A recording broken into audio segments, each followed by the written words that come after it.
dia yang paling ideal ya memang sekarang harus dilakukan kebijakan lockdown skala kecil, skala sangat-sangat kecil ya.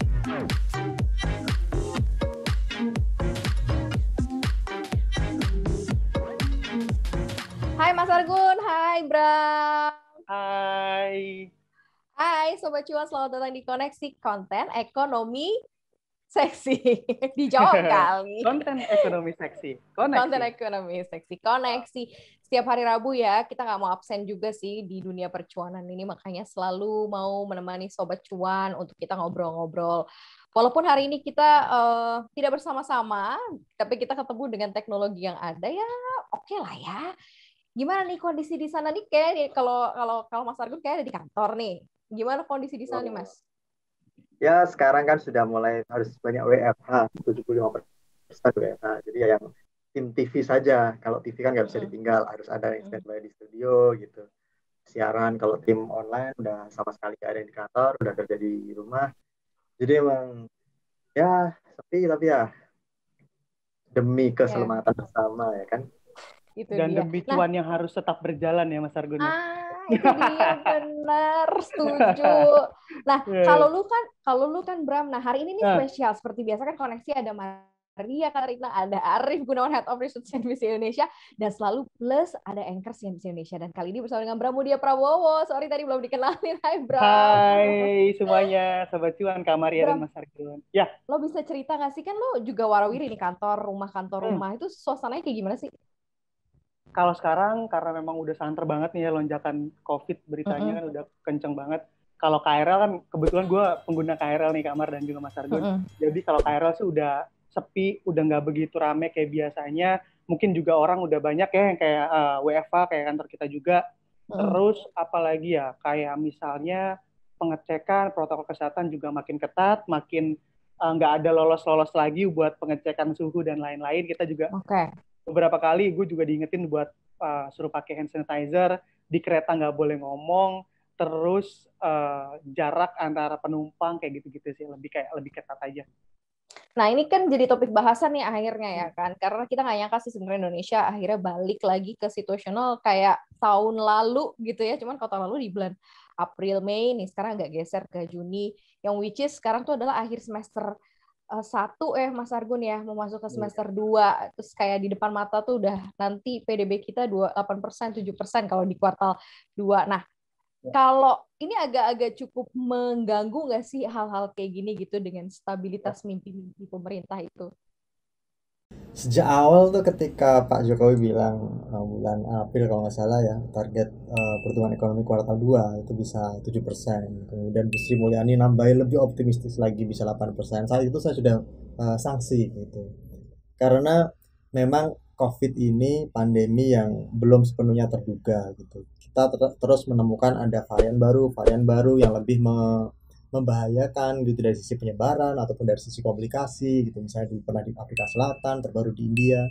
Nah kita masih melihat bahwa pandemi ini hanya akan sukses kalau penyebarannya itu ditekan.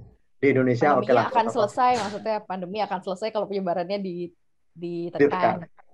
Jangan sukses Mas, pandemi sukses gue stres. Terus. Iya. Nah saat ini di Indonesia kan berbeda kasusnya dibandingkan di kebanyakan negara di dunia. Jadi kalau WHO itu menetapkan kewajiban karantina wilayah untuk pendatang itu minimal 14 hari minimal. Nah di Indonesia itu kita kan mengizinkan 5 sampai 12 hari karantina wilayah. Artinya apa? Kok 5 hari itu mungkin orang belum kelihatan virusnya ketika dites swab gitu. Kemudian ketika udah keluar ternyata dia sebenarnya menyimpan virusnya itu masih masa inkubasi, dan inkubasinya itu 14 hari. Ketika munculnya di hari ke-13 atau hari ke-14 ya lolos lah dia gitu. Inilah yang membuat Indonesia itu sangat rentan kita akan kena virus-virus COVID yang impor gitu. Kasus-kasus di dalam negeri taruhlah terkendali misalnya, sudah tidak ada lagi penyebaran baru misalnya, tetapi selama di perbatasan tempat warga asing masuk, bandara, pelabuhan internasional, selama itu masih longgar dari sisi karantina, saya kok sejak awal itu udah sanksi bahwa kita masih bisa mencapai pertumbuhan yang sangat tinggi pertumbuhan ekonomi 8%, 7%, ya karena akan ada risiko lockdown dalam tanda kutip ya, pembatasan aktivitas masyarakat. Dan kalau aktivitas masyarakat dibatasi ya sudah, konsumsi akan turun, dan konsumsi di Indonesia tuh kontribusinya kan udah 53%-an gitu ke perekonomian. Kalau itu udah terjadi ya pembatasan terjadi, otomatis konsumsi tertekan, separuh dari mesin pertumbuhan ekonomi kita juga akan terganggu. Maka target 7%, 8% pun akan sangat-sangat muluk-muluk gitu. Dan sekarang kan walaupun kejadian sekarang ini PPKM super ketat mikro atau misal lockdown ini di ujung-ujung gitu tetap nggak ngaruh ya. Maksudnya ini akan tetap mengganggu angka 7-8%, walaupun sebagian kan mungkin kemarin udah terhitung lah mungkin yang beberapa bulan itu, Mas. Ya, mungkin kita akan menghadapi misalnya ada skenario terburuk, lockdown dilakukan atau PPKM versi apa nih, darurat yang terbaru. Itu mungkin diberlakukan, mungkin kita akan melihatnya terjadi pada bulan Juli. Jadi sudah keluar dari perhitungan kuartal 2 ya, udah masuk kuartal 3. Tapi kuartal 2 sendiri pun kita masih melihat sinyal-sinyal pemulihan itu ada kelihatan. Tetapi di sisi lain juga belum ada pencabutan status PPKM di beberapa pusat-pusat ekonomi. DKI misalnya PPKM mikro masih terus diperpanjang. Artinya kemarin pun sejak awal Juni orang-orang memang masih bisa ke restoran, nonton, bioskop, tetapi kan dengan pembatasan 50%. Dan kalau masih ada pembatasan itu, otomatis kita belum bisa membuka secara optimal potensi pertumbuhan ekonomi yang ada gitu. Kalaupun ada pertumbuhan, mungkin ya taruhlah pari passu ya, hanya diperbolehkan beraktivitas 50% dari biasanya. Ya mesin ekonomi kita mungkin hanya tumbuh 50% dari biasanya gitu. Dan harus diingat juga bahwa sektor manufaktur belum beroperasi secara penuh, karena mereka akan beroperasi penuh kalau diperkirakan sudah ada pemulihan ekonomi atau aktivitas normal di masyarakat. Dan selama kuartal 1 mereka tuh pelaku usaha belum melakukan apa istilahnya ancang-ancang beli bahan baku lebih banyak misalnya, kemudian menyiapkan penambahan jam kerja untuk meningkatkan produksi untuk mengantisipasi nanti permintaan ketika PPKM dihapuskan misalnya. Dan itu kan belum kejadian di kuartal 2. Jadi kayaknya kok kita masih akan melihat pertumbuhan ekonomi ya tidak setinggi perkiraan pemerintah, tetapi masuk ke teritori positif, sudah tidak lagi terkontraksi. Kuartal 2 mungkin sudah tidak terkontraksi, tetapi ya kenaikannya mungkin nggak akan sampai 7%. Saya pikirkan paling optimistis kok mungkin bisa hanya 4% gitu. Oke. 4% juga udah bagus ya. Itu iya kan, Bram? Nih, tapi beberapa waktu lalu gitu ya, kita juga sempat dengar statement dari ekonomi Indef Bima Yudhistira yang bilang katanya sebenarnya lockdown itu dampaknya nggak parah-parah banget sih dibandingkan dengan PPKM tahun ataupun lalu pemerintah yang kiranya memang kayaknya agak gampang gitu. PPKM ketat, longgar itu kayaknya lebih dampaknya lebih luar biasa dibandingkan kita lockdown sekalian deh. Nah ini kalau menurut Kak Maria sama Mas Argun gitu, apakah emang sebenarnya kita menurut harus Mas Argun aja? Oke. Silakan Mas. Kalau lockdown itu memang tergantung pada besarannya. Jadi lockdown kan istilah lain dari karantina wilayah. Gitu. Jadi di aturan undang-undang karantina wilayah di Indonesia kan udah disahkan di zamannya Pak Jokowi tahun 2016 kalau nggak salah. Itu udah memungkinkan kita melakukan lockdown di karantina wilayah, tetapi dengan kewajiban pemerintah menanggung biaya makan doang ya, biaya makan warga yang di lockdown. Misalnya yang di lockdown 1 RT misalnya, ya 1 RT itu yang ditanggung. Mau lockdownnya 10 hari, 5 hari, ya selama 5 hari itu harus misalnya ada 30 kepala, maka ya jatah makan mereka harus dipasok tiap hari. Mereka tidak boleh kemana-mana selama lockdown berlangsung, dan tapi ya itu dipasok kebutuhan hidupnya. Dan termasuk bahkan kucingnya, anjingnya, kemudian binatang ternaknya itu juga harus dipasok. Nah itu di undang-undang karantina kesehatan seperti itu di Indonesia. Jadi bukan hanya manusianya tapi juga binatang peliharaan, ternak dan sebagainya. Nah kalau yang dimaksud adalah lockdown dalam tingkat provinsi DKI, ya kita akan bicara sekitar 10 juta orang yang harus dipasok kebutuhan makannya sama pemerintah. Kita semua akan tinggal di rumah, nggak boleh kemana-mana seperti di Cina dulu, di Hubei. Kemudian ya ada tim yang akan mengirim makanan, dan itu sangat besar memang kosnya kalau karantina wilayah seperti itu yang diberlakukan. Tetapi kalau yang dimaksud tim Indef adalah lockdown secara parsial, ya ini di beberapa lokasi yang dinilai zona merahnya gawat, satu desa atau satu apa ya, kalau di kota satu kampung lah ya. Nah kalau satu kampung ya kira-kira berapa orang, ya taruhlah satu kampung itu ada 500.000 orang, ya sudah 500.000 orang saja yang dipasok kebutuhan makannya. Ya itu tidak akan besar cost-nya. Tetapi kalau satu DKI ya sangat besar sekali. Berapa tuh kemarin kan hitung-hitungannya ada tuh di CNBC Indonesia. Per hari. Berapa? 500 miliar Iya. per hari. Kalau DKI Jakarta memberlakukan lockdown. Tapi kan ini cuma perkara istilah atau memang implementasinya yang beda sih, Mas? Karena kan PPKM dipertebal, PPKM mikro, terus jadi lockdown gitu. Kayak memang pemerintah kita menghindari banget yang namanya statement melockdown gitu. Jadi lebih baik ya pembatasan apa namanya mikro lah atau PSBB lah gitu yang lebih banyak dipilih gitu. Padahal kan bahasa itu hanya mengenai perbahasaannya atau memang implementasinya beda? Istilah aja sih, istilah aja yang berbeda. Kalau di luar negeri memang yang dipakai istilahnya lockdown untuk menggantikan istilah karantin. Tetapi itu pun prinsipnya mereka hanya kalau di misalnya di Eropa itu hanya dibatasi aktivitasnya. Mereka sampai jam sekian, misalnya jam 7 malam sudah harus di rumah, udah nggak boleh keluar. Ada petugas yang berjaga, tetapi tidak ada kewajiban untuk memasok makanan. Di kasus di Eropa nggak ada tuh pemerintah bawain makanan ke tiap warga, nggak. Tapi kalau kasus di Cina, lockdownnya lockdown total. Apa istilahnya tuh? Ya total lockdown. Kalau di Eropa yang berlaku, di Amerika juga adalah partial lockdown. Nah di Indonesia ini kalau karantina wilayah yang dimaksud di undang-undang yaitu karantina wilayah, lockdown yang ada adalah lockdown yang sifatnya total. Itu jadi kayak di Cina.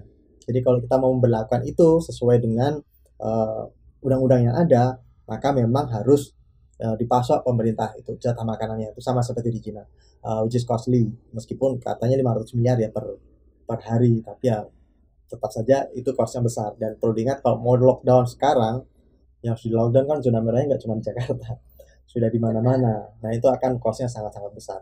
Saya yakin tidak mungkin opsi lockdown secara total itu berlaku.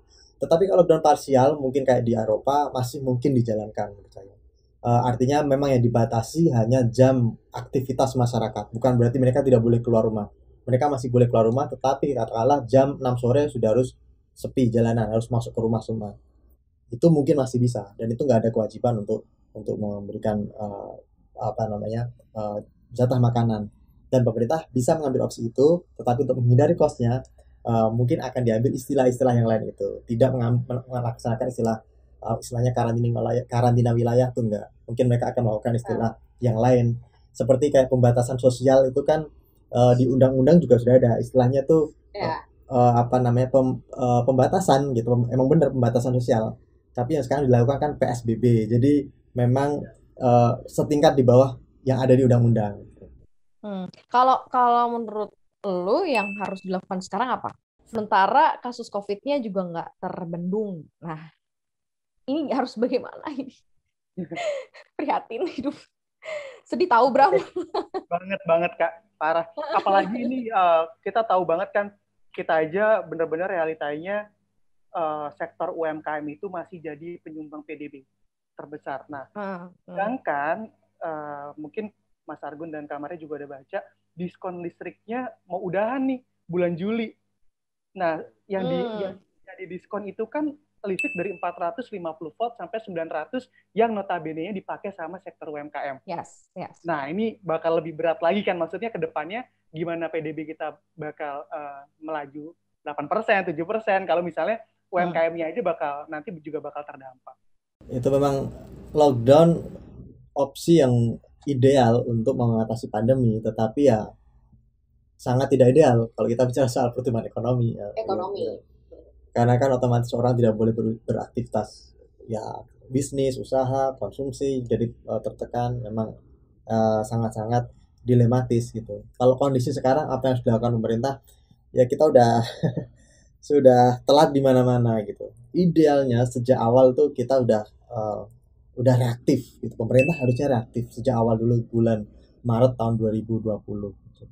Artinya ketika sudah ada kasus baru, lockdown dijalankan saat itu masih sangat masuk akal. saat itu kan kalau nggak salah kasusnya pertama, kasus nomor 1, case 1 itu di Kemang itu yang warga Depok. Ya sudah ditelusuri warga Depok ini rumahnya di mana, satu RT itu di lockdown, ya kan, selama 14 hari misalnya. Kemudian di Kemang itu ditelusuri siapa aja yang kontak, dan tiap orang itu di lockdown satu RT-nya. Itu mungkin masih teratasi, tapi dengan catatan itu tadi, seperti saya katakan sejak awal, pintu masuk antara Indonesia dan negara lain itu harus dijaga ketat. Gitu. Dan kalau itu tidak dijalankan ya percuma. Artinya di lockdown tadi itu di Kemang atau di Depok, tetapi masih ada lagi virus-virus impor lewat orang-orang pendatang yang mereka nggak ngerti kalau mereka lagi dihinggapi virus, ya akan kemana-mana gitu. Dan Indonesia sekarang sudah sangat dilematis posisinya. Kalau mau dilakukan lockdown secara total, saya yakin problemnya akan jauh multidimensional gitu ya. Jadi dari aspek sosial masyarakat, dari sisi kesejahteraan pasti tertekan, ekonomi juga anjlok, kemudian beban APBN juga akan meningkat. Ya yang paling ideal ya memang sekarang harus dilakukan kebijakan lockdown skala kecil, skala sangat-sangat kecil ya. Misalnya kalau ada temuan baru di satu rumah, ya warga RW atau RT di sekitar harus sudah mulai melakukan aktivitas ya pembersihan gitu. Dalam arti sanitasi ditingkatkan, kemudian warga yang sudah teridentifikasi memang harus dirawat dan dibantu. Kalau memang tidak harus ke rumah sakit, ya di rumah saja, tidak boleh kemana-mana dan dijaga. Itu dilakukan di Brunei gitu. Dan Brunei saat ini menjadi negara dengan kasus COVID terendah di Asia Tenggara, di antara negara ASEAN. Cuma 11 orang yang sekarang lagi mengidap COVID di sana. Mungkin akan bisa bisa dibilang gini, yang nggak apple to apple lah bandingin Indonesia dengan Brunei ya kan. Tetapi harus diingat kalau kita bicara pandemi, mau negara kecil mau negara besar, itu kan ngomongin soal orang dan perpindahan gitu. Negara kecil bisa sangat-sangat rentan juga kalau mereka tidak mengindahkan perbatasan, protokol kesehatan juga. Nah, ya memang Brunei negara kecil, sekarang cuma 11 orang, dan sekarang sejak tahun lalu kasus COVID-nya itu kasus impor, nggak ada yang dari dalam negeri. Nggak ada dari dalam, benar. Nah, Indonesia harusnya melakukan hal serupa. Itu yang aneh juga sih, Mas. Kadang-kadang gue ngerasa gini, ketika kemarin India udah gelombang keberapa lah itu, terus kemudian Singapura, Malaysia udah lockdown segala macam, kan kita masih lala-lala tuh di Indonesia ya, masih yang senang aja gitu. Kayak ya udah gitu, kayak udah mungkin nggak akan ada tuh varian Delta masuk ke sini, atau mungkin orang Indonesia memang merasa udah sepercaya diri itu. Tapi memang ini kita selalu kayak susulan gitu loh. Kejadiannya tuh selalu kayak berulangnya tuh seperti ini. Sama kan kayak tahun lalu juga. Terlambat mengantisipasi dari dini itu kayak nggak jadi pelajaran gitu. Betul sekali. Makanya seharusnya nih ya kayak Bram, saya, Maria harus responsif gitu sekarang. Kalau ada gejala flu, udahlah nggak usah nunggu swab, langsung karantina sendiri, kuat imunitas sendiri gitu ya, karena memang ya daripada kita harus nunggu kondisi memburuk, harus nunggu swab dulu, ada jeda waktu yang window of period yang bisa bikin kita semakin drop gitu ya. Mending sekarang kalau ada gejala flu dikit, ya sudahlah, asumsikan saja mungkin ini COVID, tapi bukan berarti akhir dari segalanya gitu ya. Langsung aja beli vitaminnya lebih banyak, jaga kesehatan, kemudian jaga jarak dengan orang. Kalau kita mau beli obat dan sebagainya ya tetap diperhatikan dari si masyarakatnya. Ini mungkin Bram bisa cerita nih, karena kan dia juga penyintas nih, Mas Argun, dan dia juga tahu kan, maksudnya lo ngerasa apa sih gitu, dan apa yang harus menjadi awareness-nya orang agar tadi yang dikatakan Mas Argun, penanganan dari dininya tuh kerasa gitu. Apakah pada waktu itu lo juga merasa bahwa jangan-jangan gue kena COVID, atau memang karena waktu itu ada satu yang positif, akhirnya lo tertrigger untuk akhirnya tes gitu. Kalau nggak ada, mungkin lo juga nggak akan melakukan testing. Benar. Pertama emang kalau kita pikir-pikir gitu ya kondisi kita, karena kita orang Indonesia kan suka banget kayak menebak-nebak, gue nggak apa-apa, atau yang doang nih, nah kayak gitu. Menurut aku juga kalau misalnya di masa kayak COVID kayak gini, kayaknya udah nggak bisa dipakai itu. Jadi kayak kita selalu menebak-nebak diri kita kayak gimana, mau nggak mau biar yakin ya kita tes antigen sekarang ya, mungkin harganya juga udah makin murah gitu kan, tes antigen. Kalau positif, andai misalnya memang nggak ada biaya buat PCR, bener kata Mas Argun tadi, ya udah kita langsung beli vitamin aja, terus kita langsung isolasi mandiri biar nggak ada interaksi lagi sama orang. Untuk gejalanya karena memang setiap orang tuh beda-beda. Kayak misalnya gue waktu itu dapat demamnya, terus orang bilang nanti anosmia, sedangkan gue sendiri anosmia itu baru dapat hari ke-5 ke-6 baru dapat anosmia. Jadi kalau misalnya kita sampai nunggu gejala anosmianya, udah berapa orang gitu yang interaksi sama kita, itu kan makin bahaya. Jadi ya udah kalau misalnya udah antigen, udah jelas positif ataupun reaktif, langsung isoman aja. Memang harus responsif, jangan ya menggampangkan gitu. Termasuk dari pemerintah juga gitu. Dalam arti sekarang oke lah, udah ada kesalahan lagi, yakni kita gagal untuk mengatur perbatasan sampai ada varian Delta yang masuk.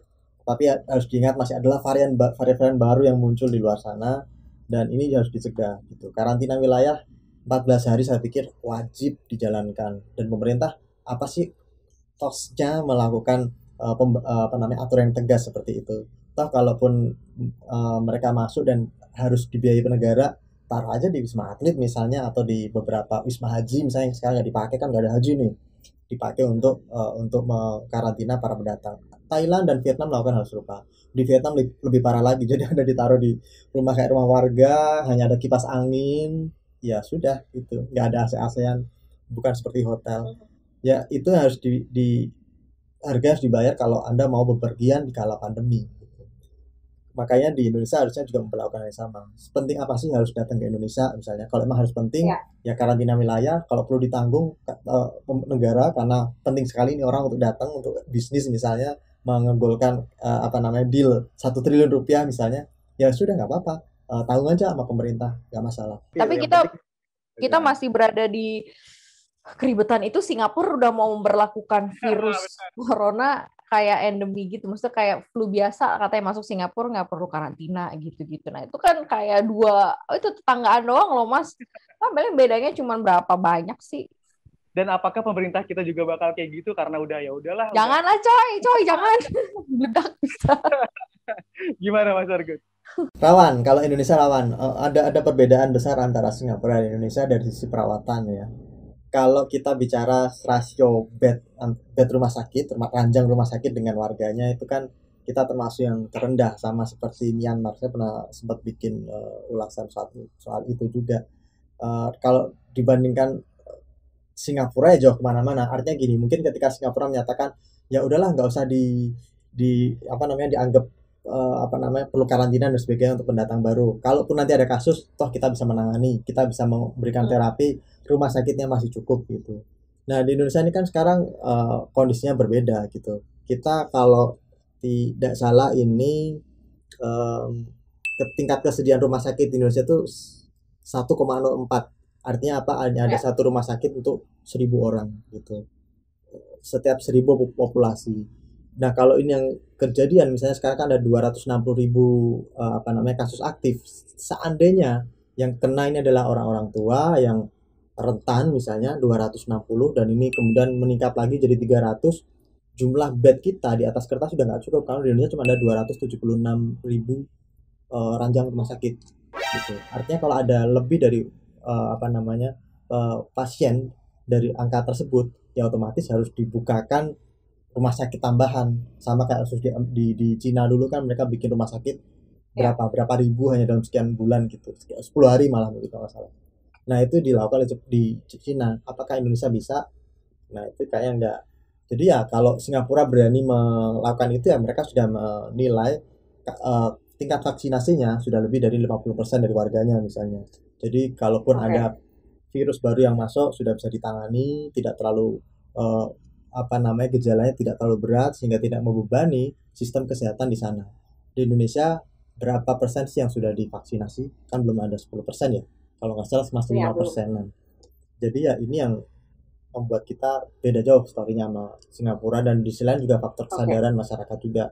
Di sana itu kan kalau Anda meludah aja didenda gitu di tempat umum gitu. Di sini ya itu juga PR.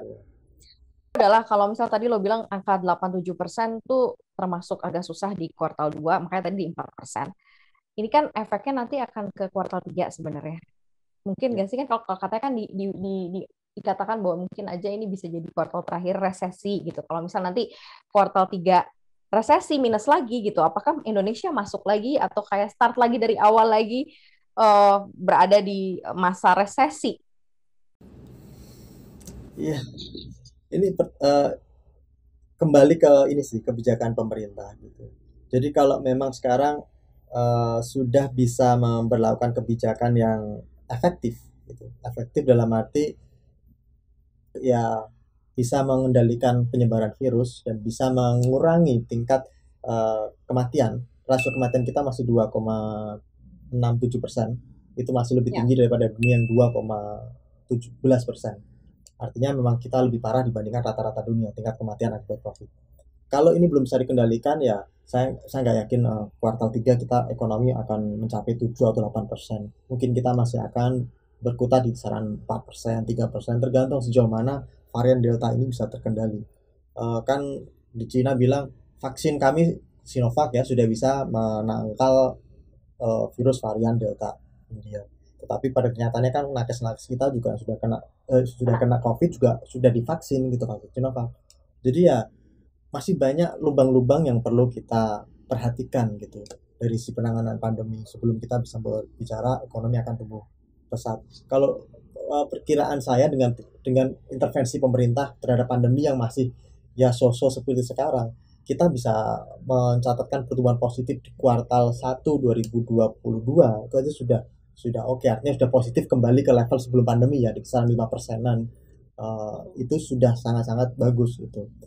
Tapi kalau pemerintah bisa mengubah semua kebijakannya menjadi lebih tadi reaktif, menjadi efektif, ya mungkin bisa lebih cepat dari itu. Mungkin kuartal 3 bisa dijalankan. Tetapi ya lagi-lagi ya sejauh mana nih bisa mengendalikan. Karena kalau sekarang kan ada penelitian tuh ada lembaga Epi Forecast itu, mereka itu di situsnya itu selalu update tiap hari. Dan mereka memperkirakan kasus di Indonesia itu dalam waktu 14 hari ke depan itu bisa mencapai 34 ribuan per hari. Sekarang kan sekitar 21 ribu. Artinya mereka menilai jika tidak ada perubahan cara pemerintah menangani pandemi, maka ini tetap akan meningkat secara eksponensial gitu kasus COVID di Indonesia. Dan skenario terbaik mereka adalah kalau pemerintah sudah mengubah kebijakan menjadi lebih efektif, penyebarannya masih tinggi, masih 21 ribu pada 14 hari ke depan. Mereka menghitung 14 hari karena masa inkubasi virus tadi itu ya.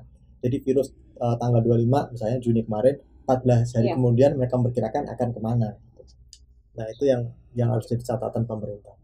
Tapi kalau menurut Mas Argun sendiri kan ini kita lagi menghadapi lonjakan kasus nih. Itu yang lebih jadi pengaruh yang besar itu emang karena kemarin pemerintah kecolongan orang pada mudik, apa sebenarnya ada pintu varian deltanya gitu ya, pintu masuk dari negara kita dan negara lain yang kiranya memang itu yang membawa. Nah ini yang mana kira-kira Mas? Kalau saya sih lebih sepakat dengan mereka yang berpendapat bahwa ini adalah dampak dari varian Delta gitu. Karena kalau kita bicara mudik kan ya sudah dibatasi. Ada motor-motor yang dulu sempat katanya malam-malam nembus pada rame-rame, ternyata juga dijaring lagi di kilometer berapa. Artinya mudik bisa dikendalikan relatif efektif. Tetapi yang tidak dikendalikan apa? Wisata tetap diperbolehkan. Jadi nggak boleh mudik di luar kota, keluar kota, tetapi kita di dalam kota masih ke Ancol rame kan? Ke mall masih rame. Di sisi lain kan kemudian ada berita ada pesawat Garuda dicarter warga negara India misalnya, kemudian ada kapal dari India yang bersandar di Batam dan mereka positif COVID awaknya. Ya varian Delta harusnya menjadi pemicu kenaikan ini. Jadi kalau COVID yang varian sebelumnya itu kan tingkat penyebarannya kira-kira 40%, tapi varian Delta ini 90%. Jadi kalau berpapasan dengan orang yang kena varian Delta itu hampir possibility-nya untuk ketularan itu 90%, itu hampir pasti ketularan. Saking gampangnya dia menular. Dan katanya kan terbaru varian Delta ini papasan aja udah bisa nyularin virus gitu. Benar. Makanya walaupun masih akan dikaji nanti seperti apa, tapi yang jelas ya udahlah ya, sekarang Sobat Cuan yang punya berkesempatan untuk work from home, ya work from home dengan baik gitu. Yang masih harus keluar kayak Mas Argun, kayak Bram, ya jaga jarak, 5M itu dan segala macam hal-hal yang terkait dengan proteksi mungkin harus lebih ditingkatkan ya, karena ya pandemi ekonomi ya harus sama-sama jalan gitu ya, serba repot banget. Terima kasih deh Sobat Cuan sudah menyaksikan koneksi ya hari ini. Kita harus ikut dan follow di mana nih Bram? Pokoknya Sobat Cuan nggak cuman bisa didengar di Spotify, juga bisa dengerin di Google Podcast, ada Apple Podcast, YouTube channel, dan yang pasti harus follow Instagram @cuap_cuan. Nah, ini yang paling penting. Pastinya. Mas Argun, thank you banget. Bram juga thank you. Sobat Cuan, terima kasih ya. Kita bertiga pamit. Terus sehat-sehat terus buat semuanya Sobat Cuan ya. Maria pamit. Pramudia Prabowo pamit. Argun juga pamit. Arif Gunawan pamit. Dah Sobat Cuan. Bye.